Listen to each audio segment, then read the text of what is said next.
Assalamualaikum warahmatullahi wabarakatuh. Kami dari kelompok 5 yang beranggotakan Indah Fajarwati, M. Hasyim Mas'ud, Rajuan Chania, dan Siti Muminah Istiqomah yang akan membahas tentang aspek keperilakuan pada pengauditan. Yang pertama, materi pertama yang akan dijelaskan oleh saya sendiri, sejarah audit internal.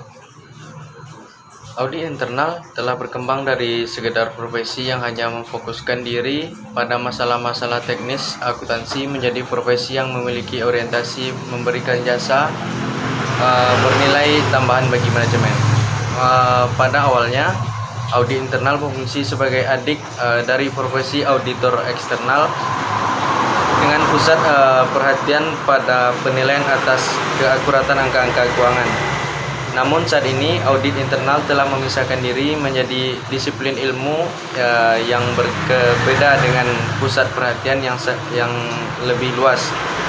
Audit internal modern menyediakan jasa-jasa yang mencakup pemeriksaan dan penilaian atas kontrol, kinerja, risiko, dan tata kelola perusahaan publik maupun privat. Selanjutnya yaitu pengertian dari audit internal.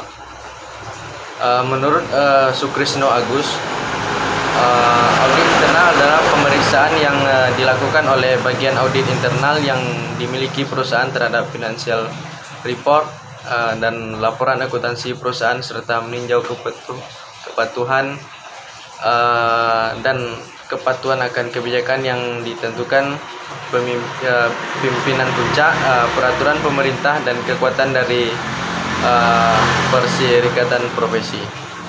Selanjutnya, tujuan audit menurut Agus tahun 2004, tujuan pemeriksaan yang dilakukan oleh auditor internal adalah membantu semua pimpinan perusahaan atau manajemen dalam melaksanakan pertanggungjawabannya dengan memberikan analisis, penilaian, saran, dan komentar mengenai kegiatan yang diperiksanya.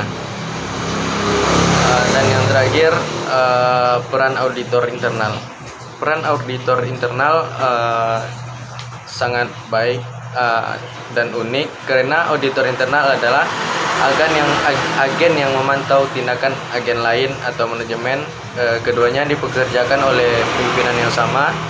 Auditor internal juga memainkan peran penting dalam mengevaluasi efektivitas sistem pengendalian dan memberikan kontribusi untuk efektivitas organisasi yang sedang berlangsung. Materi selanjutnya yaitu motivasi pihak yang diaudit. Motivasi merupakan alat bantu keperlakuan terbesar bagi audit internal. Menurut Maslow, terdapat dua kebutuhan pokok dari motivasi, yaitu yang pertama, kebutuhan menjadi bagian dari organisasi, dan yang kedua, kebutuhan untuk dapat diterima dan dikenal, sehingga dapat melayani auditor internal secara baik. Yang selanjutnya, hubungan dengan gaya manajemen. Terdapat 4 gaya manajemen secara umum. Yang pertama ada gaya mengarahkan, gaya melatih, gaya mendukung, dan gaya mendelegasikan. Pada gaya yang pertama, yaitu aturan-aturan yang dibuat oleh manajemen harus diikuti secara ketat, sehingga pihak auditor tidak dibenarkan untuk membuat ikatan dengan staf lain tanpa sepengetahuan dari manajemen.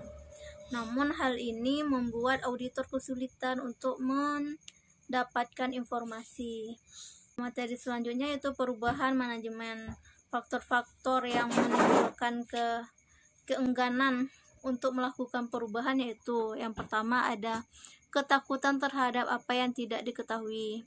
Yang kedua, aspek birokrasi dan kenyataan perubahan, baik itu secara vertikal maupun secara horizontal. Yang ketiga ada aspek ego. Oleh sebab itu, seharusnya auditor mengambil tindakan yang pasti untuk menghilangkan ketakutan atau pertentangan dari pihak yang diaudit. Assalamualaikum warahmatullahi wabarakatuh. Baiklah, di sini saya akan melanjutkan materi selanjutnya tentang pengelolaan konflik. Ada 4 metode khusus yang secara umum digunakan untuk menyelesaikan konflik. Yang pertama, arbitrasi. Pada metode ini, ketika terjadi suatu konflik, muncullah kelompok ketiga yang menjadi suatu harapan menyelesaikan konflik dalam organisasi tersebut. Hanya saja banyak pihak yang tidak menggunakan metode ini karena masalah biaya yang dianggap mahal. Yang kedua yaitu mediasi. Mediasi merupakan jenis metode kompromi dengan pengecualian bahwa mediasi yang menggunakan seorang juri cenderung memegang teguh kepentingan-kepentingan organisasi. Yang ketiga yaitu kompromi. Metode yang terbaik dan paling sering digunakan dalam pendekatan keperilakuan adalah kompromi. Yang keempat yaitu langsung. Materi selanjutnya yaitu masalah-masalah hubungan. Ilmuwan mempunyai daftar konsep yang akan membantu untuk memperlakukan orang dengan baik. Konsep-konsep tersebut yaitu yang pertama, terdapat variasi umum dalam kemampuan dan sifat-sifat dasar individu. Yang kedua, pengaruh terbesar terhadap perasaan dan emosi seharusnya juga dipertimbangkan. Yang tiga, keragaman persepsi seharusnya juga dipertimbangkan.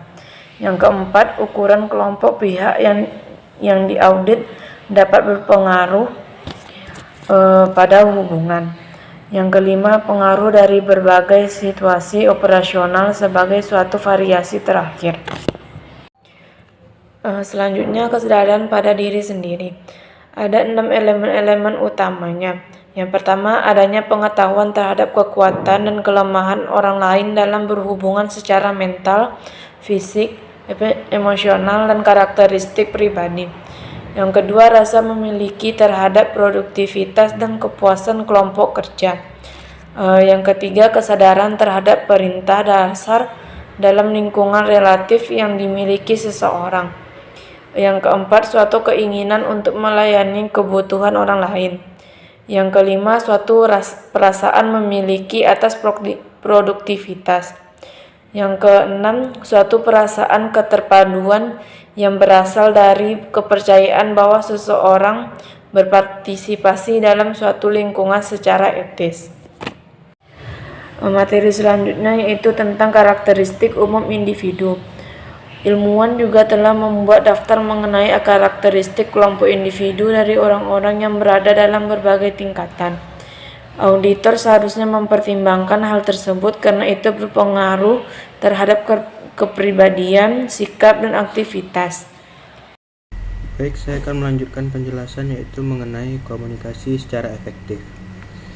Komunikasi terdiri atas wawancara, musyawarah, laporan lisan, dan laporan tertulis. Perintah seorang auditor dengan menggunakan komunikasi yang efektif merupakan cara yang positif untuk menciptakan lingkungan yang harmonis dalam menjalankan audit. Bahasa yang menggunakan aksioma seharusnya jelas, ringkas, bebas akronim, dalam struktur gramatikal yang baik, dan menggunakan isi dalam aturan sederhana yang logis. Selanjutnya yaitu menghadapi banyaknya oposisi. Terdapat kemungkinan auditor harus menghadapi banyak oposisi, di antaranya yaitu yang pertama, suatu indikasi yang menunjukkan kurang pentingnya audit. Yang kedua, pihak yang diaudit bertindak dalam suatu gaya konfrontasional. Yang ketiga, pihak yang diaudit menolak untuk mengambil berbagai tindakan selama atau setelah audit, dan operasi terus dijalankan seperti sebelumnya. Yang selanjutnya itu pelaksanaan audit partisipatif. Audit partisipatif yaitu proses yang melibatkan bantuan klien dalam mengumpulkan data, mengevaluasi operasi, dan mengoreksi masalah.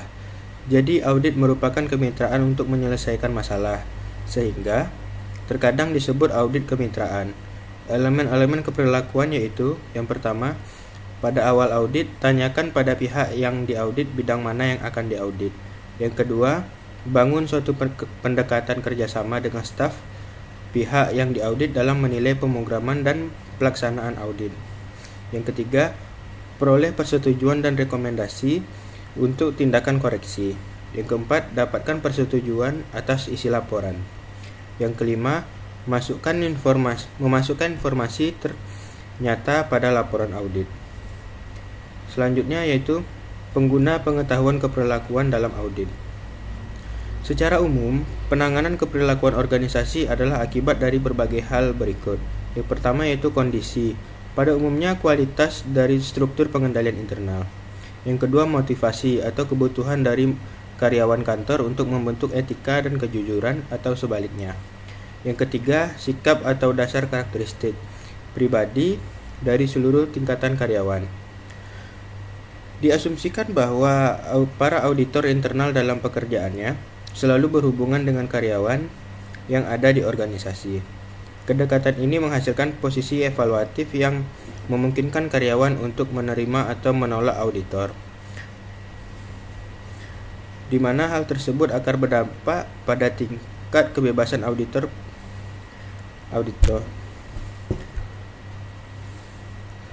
Pengalaman dan pemahaman atas aspek-aspek keperilakuan serta pertimbangan terkait memberikan kepada auditor alat audit yang kuat.